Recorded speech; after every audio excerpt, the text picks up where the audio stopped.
Alright, since we have the body outline routed, I need to turn my attention to the neck.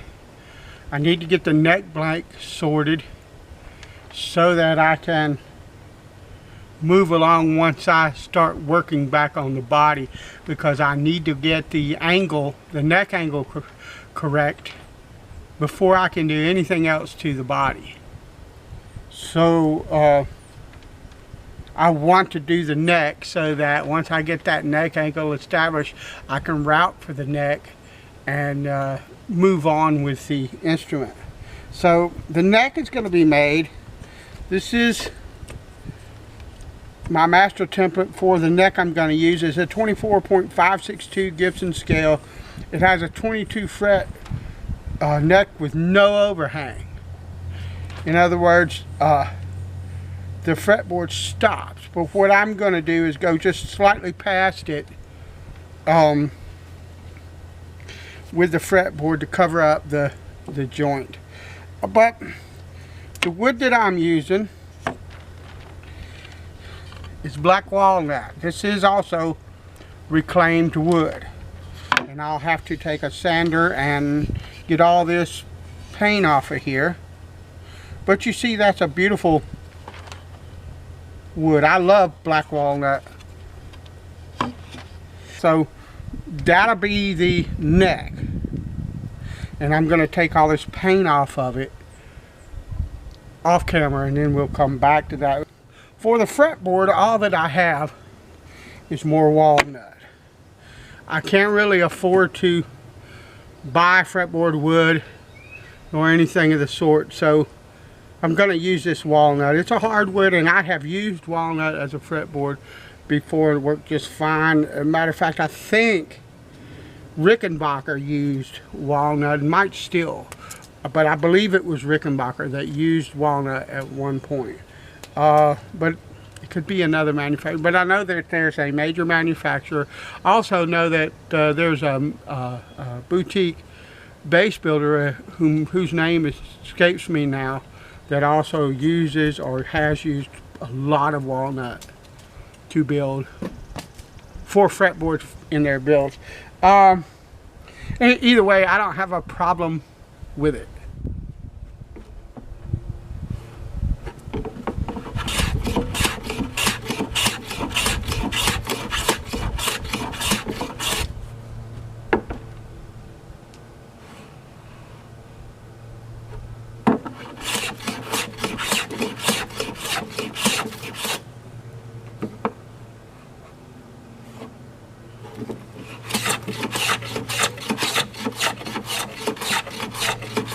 Gorgeous. I love that. The look of that.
Lovely.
enough.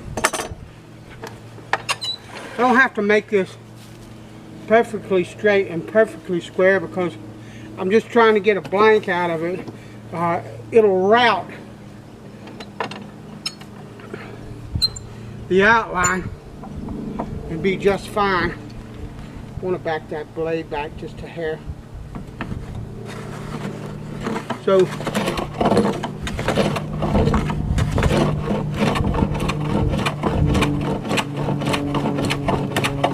and this does one of these numbers. So I'm going to take the ends down first.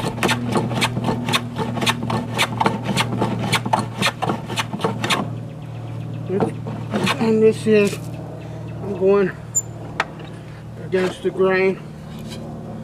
So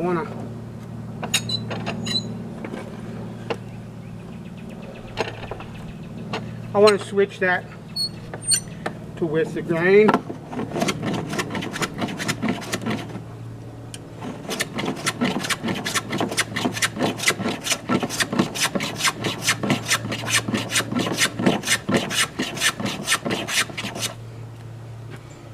When I can look along this board,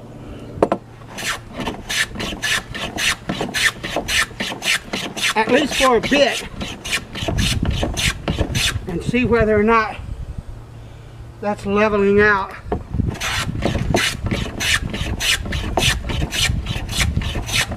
And it is. Lovely. And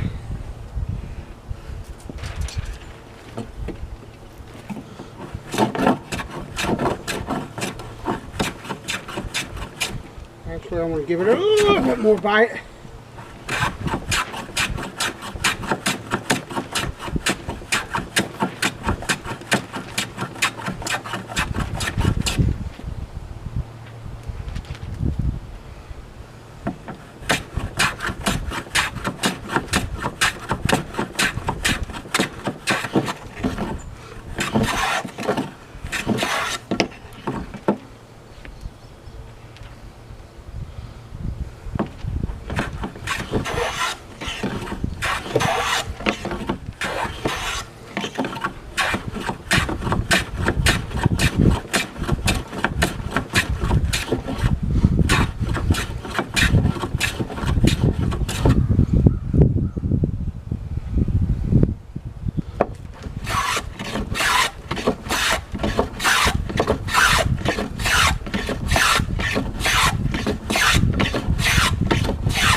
Love that.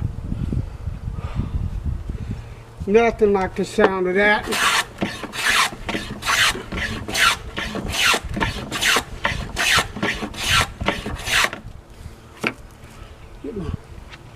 That must have been a hole. That's exactly what that was. Little hole.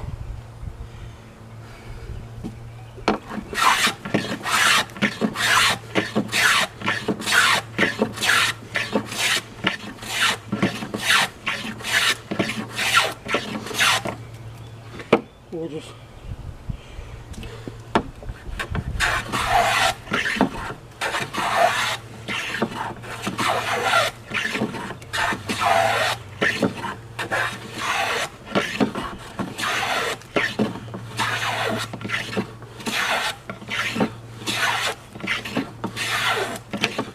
lovely.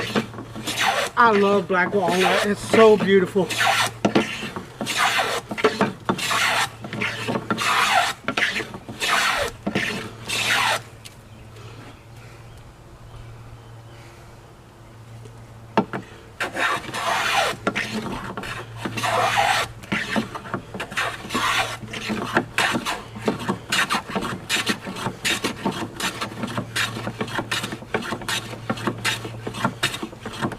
And I'm just bringing the ends down, and every time and then I'll take a complete stroke, and this plane will glide over the area that is low, and then I'll come from either end to try to level it out, and eventually the plane will take full shaving along the entire edge, and it will be relatively straight. I'm not looking for perfect, lovely, because I don't need it. I don't even need these edges to be absolutely square, although it doesn't hurt anything if they are, because I'm going to lay the template. I'm going to get as close as I can without really stressing over it, but I'm going to lay that template on here, mark around it, take a jigsaw and cut it out, and then double stick tape. Yeah, I know the super glue and masking tape trick. I'm gonna double stick tape this. I don't have the money to buy accelerator out the nose. Double stick tape is cheaper, and it works just fine as long as you tape it up right and give it time to grab before you start trying to route anything. But yeah.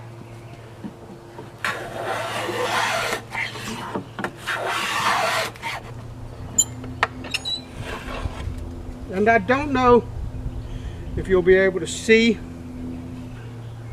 I don't know if this camera will focus.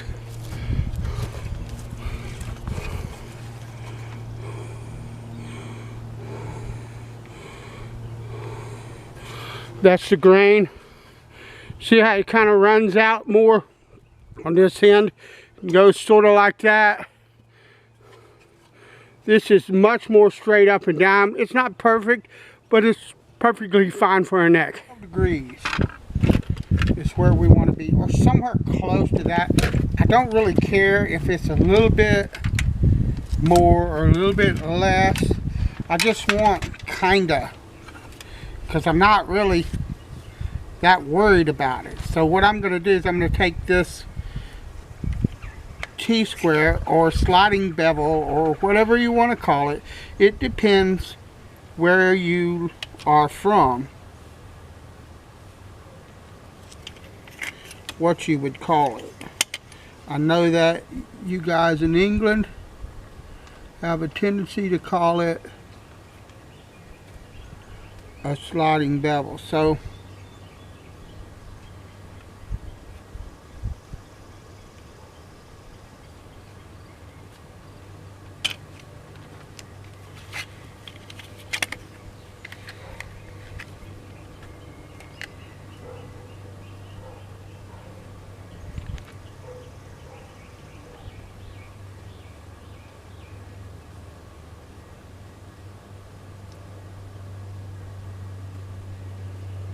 that's right around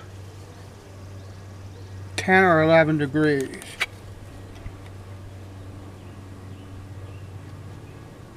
Well,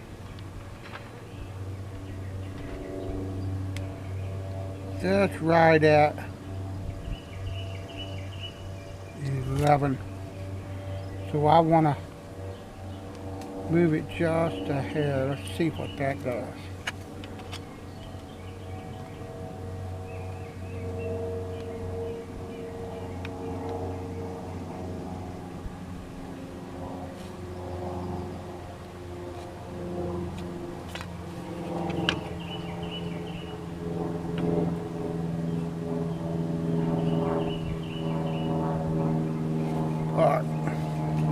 Now I have a fret saw that would probably work really nicely for this, but they are blooming expensive. The one that I have is, and I really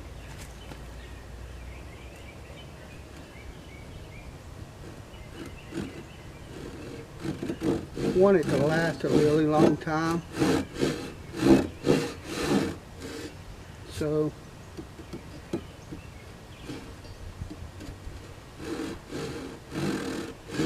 I'm going to try with this one. And the thing with this, one of the things that I would say to you guys that are new to doing the videos, you're going to want to feel like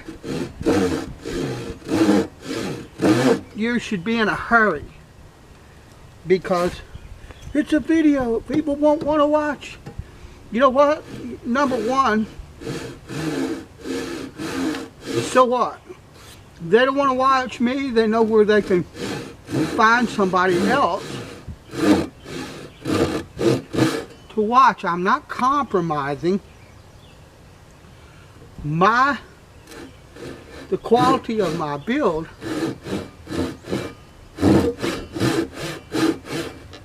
because people might not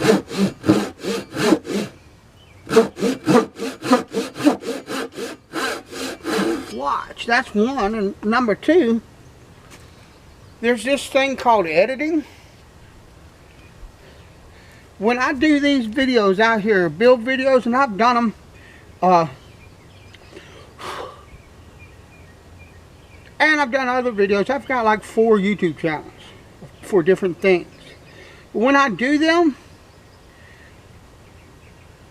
20 minutes or a half an hour of video comes out of 3 or 4 hours worth of, or you know, of video that I shot out here.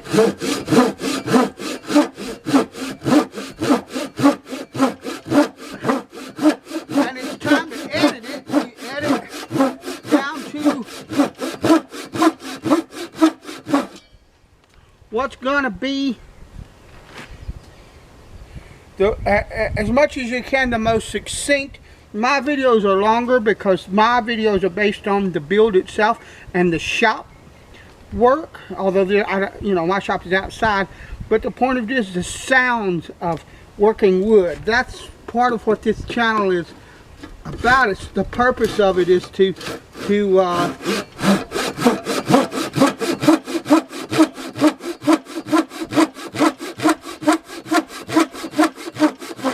encourage people that haven't built before to try it.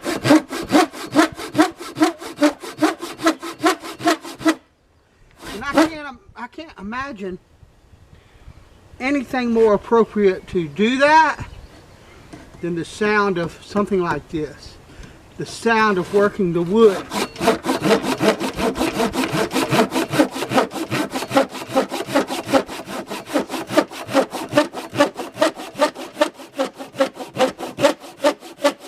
And I don't know if it's the case or not, but I really think that some of my viewers might watch just simply for that reason. I hope that they do, because this is what I love, and I want to impart what I love to those that watch my videos.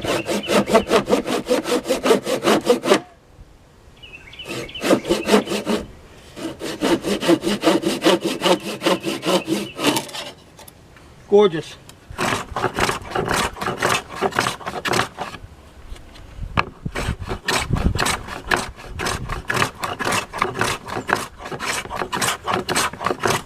I'm going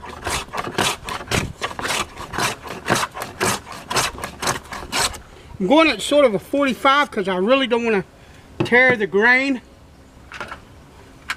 And I actually want to mark that so that I can see my progress. And now let's close that up.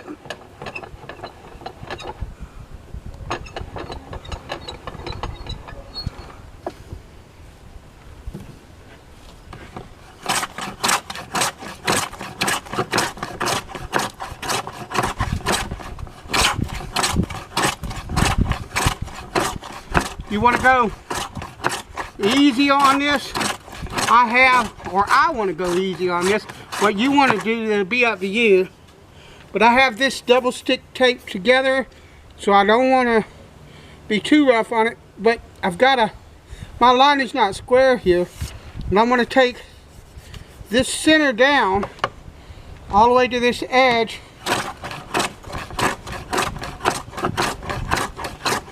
so that it will be square.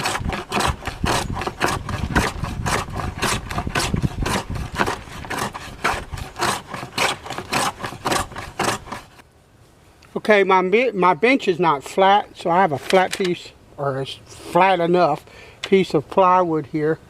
And what I've done, I've got this portion clamped down where it cannot move. And I laid my scarf, the other part of the scarf where I want it, and I butted this up, this piece of wood up against this flat piece. So it will not slip. When I glue this and clamp this, it will not slip or move whatsoever. Now there's a little bit of difference. This line here, and more importantly, that line there is not quite square. It's not an issue because I'm going to clamp this here, and then when it dries, I'll take a plane and flatten that out a bit and make sure this is squared. I've got a little bit of room on that end, and then what I'll do is I'll thickness the back if I have to the rest of the way. If I have to, I'll put it in the router planer. It doesn't really matter. Right now, the object is to glue this scarf joint and to glue it good and tight. So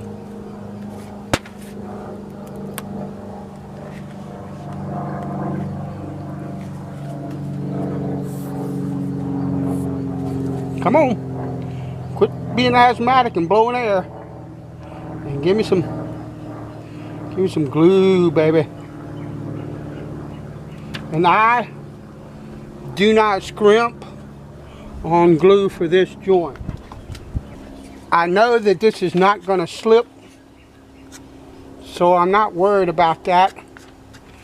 And I'm not worried about putting too much glue on it or anything of the sort.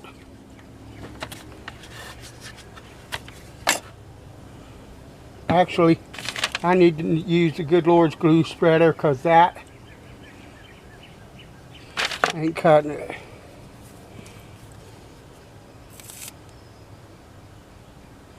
Yeah, I know. It doesn't matter. You do you and I'll do me, and I don't have a problem getting my hands dirty, getting glue on my hands, or any such thing whatsoever.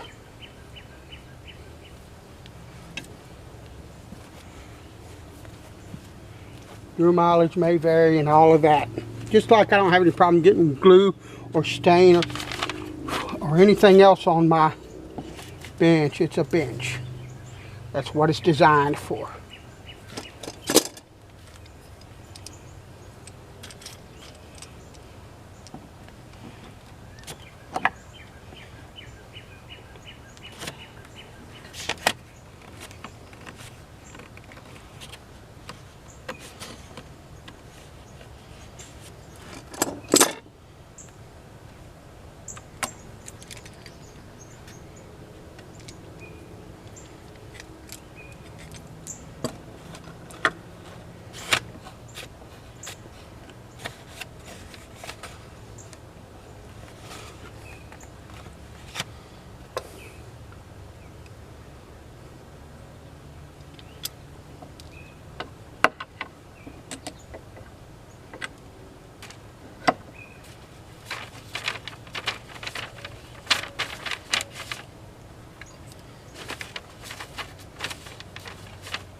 I can't.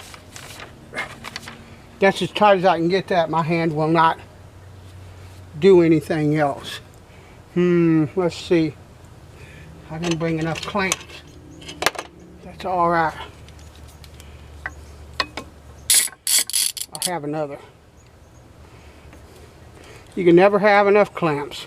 Ever, ever, ever, ever, ever. So that right there can sit